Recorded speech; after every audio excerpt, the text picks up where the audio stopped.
Hello বন্ধুগণ, আপনারা হয়তো জেনে অবাক হবেন যে রেশন কার্ডের নিয়ম কিন্তু পরিবর্তন হয়ে গেছে।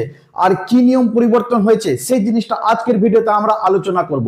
তো বন্ধুগণ, আপনারা যারা যারা রেশন কার্ড পাচ্ছেন, আপনি সেই যেই ক্যাটাগরির হোক না কেন, অন্তর্দয় হোক, SPHH হোক বা PHH হোক বা RKS-Y1 বা RKS-Y2, সব ক্যাটাগরিরই কিন্তু নিয়ম পরিবর্তন হয়ে গেছে।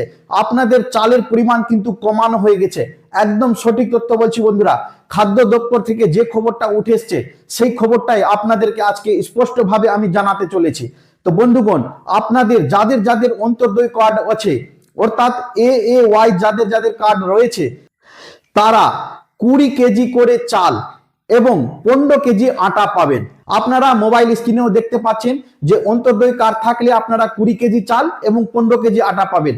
এবং যদি আপনাদের SPHH কার্ড থাকে তাহলে আপনারা 3 কেজির পরিবর্তে 2 কেজি চাল পাবেন এবং 3 কেজি আটা। পরিবর্তনটা উল্টে গেছে।